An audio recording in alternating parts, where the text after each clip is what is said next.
A number of years ago, in a church in Crystal Palace in southern London, the Sunday morning service was closing, and a stranger stood up at the back, raised his hand, he said, "Excuse me, Pastor, can I share a little testimony?" The pastor looked at his watch, he said, "You've got 3 minutes." And this man proceeded, he said, "I've just moved into this area. I used to live in another part of London. I came from Sydney in Australia. And just a few months back, I was visiting some relatives, and I was walking down George Street. You know where George Street is in Sydney? It runs from the business hub out to the Rocks, the colonial area.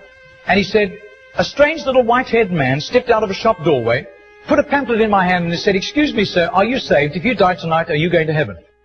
He said, I was astounded by those words. Nobody had ever told me that. I thanked him courteously, and all the way on British Airlines back to Heathrow, this puzzled me.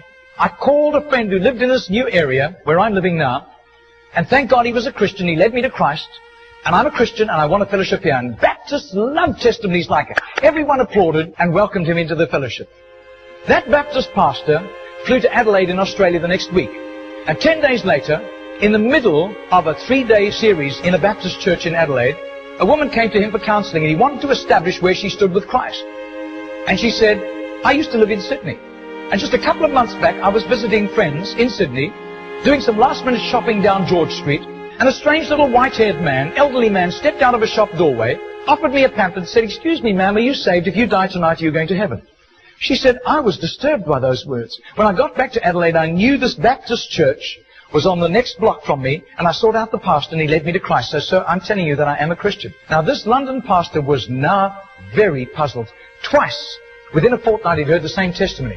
He then flew to preach in the Mount Pleasant Baptist Church in Perth. And when his teaching series was over, the senior elder of that church took him out for a meal. And he said, "Mate, how'd you get saved?" He said, "I grew up in this church from the age of 15 through Boys Brigade. Never made a commitment to Jesus, just hopped on the bandwagon like everybody else. And because of my business ability, grew up to a place of influence. I was on a business outing in Sydney just 3 years ago, and an obnoxious, spiteful little man stepped out of a shop doorway, offered me a religious pamphlet, cheap junk, and accosted me with a question. 'Excuse me, sir, are you saved? If you die tonight, are you going to heaven?' He said, I tried to tell him I was a Baptist elder. He wouldn't listen to me. He said, I was seething with anger all the way home on Qantas to Perth. He said, I told my pastor thinking he would sympathize with me, and my pastor agreed. He had been disturbed for years, knowing that I didn't have a relationship with Jesus, and he was right. And my pastor led me to Jesus just 3 years ago." Now, this London preacher flew back to the UK and was speaking at the Keswick Convention in the Lake District. And he threw in these 3 testimonies. At the close of his teaching session, 4 elderly pastors came up and said, "We got saved between 25 and 35 years ago, respectively, through that little man on George Street giving us a tract and asking us that question." He then flew the following week to a similar Keswick Convention in the Caribbean, to missionaries. And he shared the testimonies.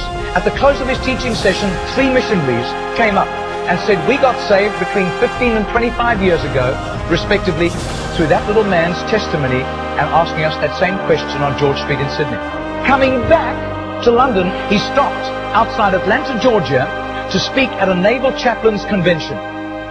And when his 3 days of revving these naval chaplains up, over 1,000 of them, in soul winning, the chaplain general took him out for a meal. And he said, "How did you become a Christian?" He said, "Well, it was miraculous. I was a rating on a United States battleship, and I lived a reprobate life. We were doing exercises in the South Pacific, and we docked in Sydney Harbour for replenishments.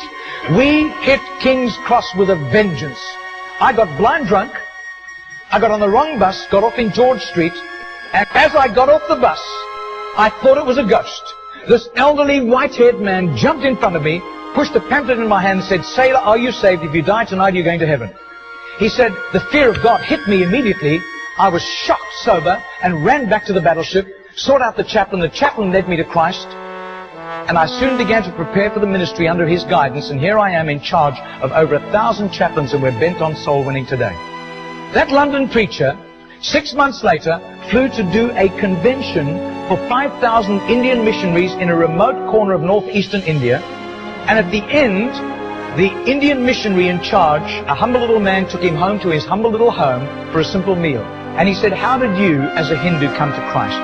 He said, "I was in a very privileged position. I worked for the Indian diplomatic mission, and I traveled the world, and I am so glad for the forgiveness of Christ and his blood covering my sin, because I'd be very embarrassed if people found out what I got into. He said, one bout of diplomatic service took me to Sydney. And I was doing some last-minute shopping laden with parcels of toys and clothing for my children, walking down George Street. And this courteous little white-haired man stepped out in front of me, offered me a pamphlet, and said, "Excuse me, sir, are you saved? If you die tonight, are you going to heaven?" He said, I thanked him very much, but this disturbed me. I got back to my town, I sought out the Hindu priest, and he couldn't help me. But he gave me some advice. He said, just to satisfy your curious mind, nothing else, go and talk to the missionary in the mission house at the end of the road. And that was fatal advice. He said, because that day the missionary led me to Christ, I quit Hinduism immediately, and then began to study for the ministry. I left the diplomatic service, and here I am, by God's grace, in charge of all these missionaries, and we are winning hundreds of thousands of people to Christ. Well, 8 months later, that Crystal Palace Baptist pastor was ministering in Sydney, in Gymea, southern suburb of Sydney. And he said to the Baptist minister, do you know a little man, an elderly little man, who witnesses and hands out tracts on George Street? And he said, I do. His name is Mr. Jennor, G-E-N-O-R. But I don't think he does it anymore. He's too frail and elderly. The man said, I want to meet him. 2 nights later, they went around to this little apartment, knocked on the door, and this tiny, frail little man opened the door. He sat them down, made them some tea, and he was so frail he was slopping tea into the saucer as he shook. And as he sat with them, this London preacher told him all these accounts over the previous 3 years. This little man sat with tears running down his cheeks. He said, my story goes like this. He said, I was a rating on an Australian warship, and I lived a reprobate life, and in a crisis, I really hit the wall, and one of my colleagues, whom I gave literal hell, was there to help me. He led me to Jesus, and the change in my life was night to day in 24 hours, and I was so grateful to God. I promised God that I would share Jesus in a simple witness with at least 10 people a day, as God gave me strength. Sometimes I was ill, I couldn't do it, but I made up for it for other times. I wasn't paranoid about it, but I have done this for over 40 years, and in my retirement years, the best place was on George Street. There were hundreds of people. I got lots of rejections. But a lot of people courteously took the tracts. And he said, in 40 years of doing this, I've never heard of one single person coming to Jesus until today. Do you know, I would say that has to be commitment. That has to be just sheer gratitude and love for Jesus to do that, not hearing of any results. Margarita did a little count. That's 146,100 people. That simple little non-charismatic Baptist man influenced somehow to Jesus. And I believe what God was showing that Baptist minister was the tip of the tip of the tip of the tip of this iceberg. Goodness knows how many more had been arrested for Christ and were doing huge jobs out in the mission field. Mr. Jennor died 2 weeks later. And can you imagine the reward he went home to in heaven? I doubt if his face would ever have appeared on Charisma magazine. I doubt if there would ever have been a write-up with a photograph in Billy Graham's Decision magazine, as beautiful as those magazines are.